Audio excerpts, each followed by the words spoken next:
Prematurely born हुई थी। उसका बर्थ वेट 1.1 kg था। वो 45 डेज एनआईसीयू में थी। एनआईसीयू में 7 डेज क्रिटिकल केयर में थी, मतलब उसको ऑक्सीजन मास्क पे रखा गया था 7 डेज।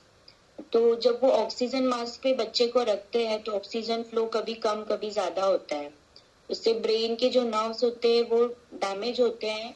बट वो एज के साथ कुछ नर्व्स, जो डैमेज नर्व्स है वो डेवलप हो जाते, बन जाते हैं, रिकवर हो जाते हैं, और कुछ नर्व्स नहीं होते हैं। तो उसकी वजह से है ना, कुछ बॉडी पार्ट्स पे अफेक्ट आता है, आंखों पे अफेक्ट आता है, और मतलब मसल डिस्ट्रॉफी की प्रॉब्लम होती है, क्योंकि वो ब्रेन सिग्नल ही नहीं देता है उस बॉडी पार्ट को यूज करने के लिए। तो वहां के मसल्स ग्रो नहीं होते, वो बॉडी पार्ट्स प्रॉपरली वो वर्क नहीं कर पाते। तो वो सेम चीज मेरी बेटी के साथ हुई थी। मतलब लेफ्ट पार्ट जो था उसका बॉडी का, वो प्रॉपरली वो यूज नहीं कर पाती थी। तो उसके लिए हम उसको बचपन से मतलब फिजियोथेरेपी, ऑक्यूपेशनल थेरेपी, वो सब उसका चालू था। एज के 6 इयर्स तक होने तक के भी मतलब हम लोग वो सब अभी भी उसका थेरेपी शुरू है, बट उस इंटेंस लेवल पे नहीं है। जो मतलब पहले हम लोग रेगुलर थेरेपी देते थे, दोनों टाइम दिन भर उसके पीछे लगे रहते थे, वैसा नहीं है अभी। वो 60-70। आप जैसे अगर मैं इसको नॉर्मली बताऊं तो ये मसल डिस्ट्रॉफी था, तो वो तब आप फैमिली का पार्ट थे या क्या नहीं, था? तब फैमिली का पार्ट नहीं थी।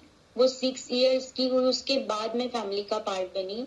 मैं मेरे लिए आई थी, मैं जस्ट वेट लॉस मुझे करना था, सिर्फ वेट लॉस करना था मुझे, उसके लिए मैं आई थी।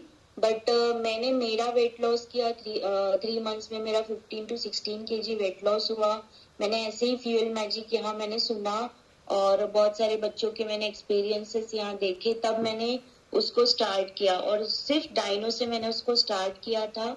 तो मुझे उसके एनर्जी लेवल में, उसके बिहेवियर में बहुत चेंजेस लगे। मुझे बहुत पॉजिटिव लगा कि नहीं, इससे कुछ तो उसको मतलब इफेक्ट हो रहा है। फिर कुछ टाइम बाद जैसे कोच के गाइडेंस से, आपके गाइडेंस से मैंने उसको ओमेगा 3 और प्रोबायोटिक भी स्टार्ट किया।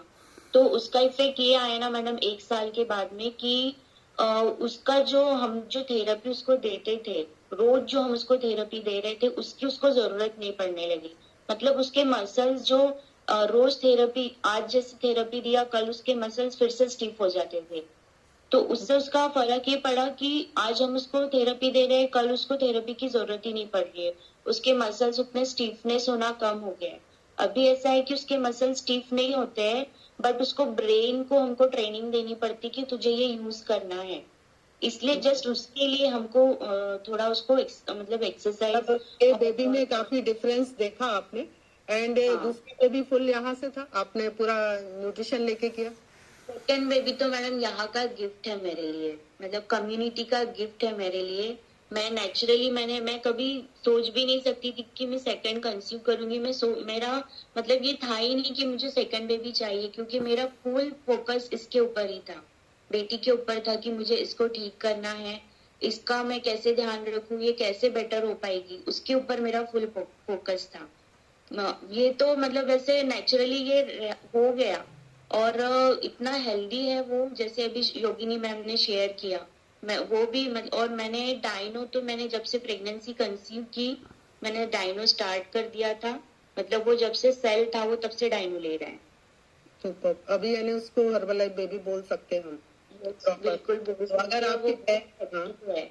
और एकदम मतलब सब लोगों को लगता था कि फर्स्ट बेबी का ऐसा इश्यू है तो सेकंड में भी ऐसा, इवन डॉक्टर ने मुझे बोला था कि आपका फर्स्ट बेबी का ऐसा मतलब इतना क्रिटिकल कंडीशन था, तो सेकंड में भी आपका ऐसा कंडीशन आ सकता है, प्री मेच्योर डिलीवरी हो सकती है।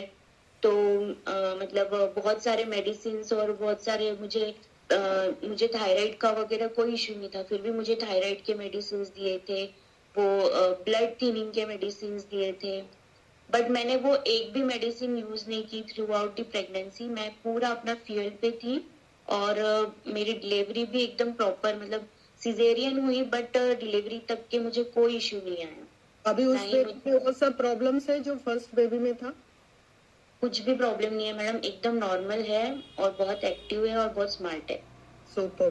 बहुत ही बढ़िया। देखिए दोनों बच्चों में डिफरेंस ये मैं ना अगर गायत्री मैम से 2-3 चीजें सीखूं तो वो पहले खुद वेट लॉस के लिए आए थे, एक सीरियस स्टूडेंट बन के रहे और उन्होंने कोच और कम्युनिटी की बात को सुना और प्रॉपर प्राइम टाइम में जो भी या फ्यूल मैजिक में सुने उसको बहुत ध्यान दिया। इवन तो ये जॉब पे रहते और जॉब पे रहते हुए वो बरोबर माइंड में हैंड रेस भी करेंगे, खाना भी बनाते रहते, मतलब इनका भी माइंड शार्प है। ये भी डायनो लेते तो सेम इन्होंने बच्चों की केयर कर पाए। और अगर मैम से ध्यान से सुने तो उन्होंने सिर्फ खुद के लिए प्राइम टाइम को नहीं सुना, उन्होंने अपने परिवार के लिए सोच के सुना। अगर परिवार के लिए हम लोग कभी कभी बैठते हैं, हाँ मैं फेयर ले रही हूँ, ठीक है ये रोज सुना है, लेकिन उन्होंने वैसा नहीं लिया। अपने परिवार को देने के लिए, अपने परिवार को स्वस्थ रखने के लिए उन्होंने इस सेशन को सुना और बच्चे को दिया, तभी जाके उनकी फैमिली हेल्दी बन रही है। तो इस वजह से मैम कितने लोग लेते हैं फैमिली में आपके यहाँ, अभी कितने लोग हो आप? हम चारों लेते हैं मैम, मतलब फुल फैमिली हम लोग फ्यूल कंज्यूम करते हैं। दोनों बच्चे और हम दोनों हस्बैंड वाइफ हम दोनों लेते हैं। और मेरी मम्मी भी लेती है, मेरी सिस्टर भी लेती है।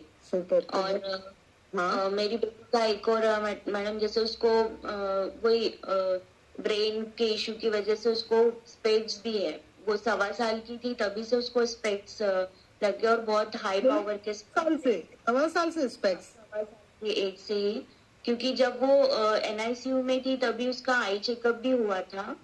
तो तभी डॉक्टर ने कहा था कि उसके जो आई के जो नर्व्स है वो प्रॉपरली डेवलप नहीं हुए हैं, उसकी वजह से उसको आंखों का इश्यू आएगा ही आगे होके।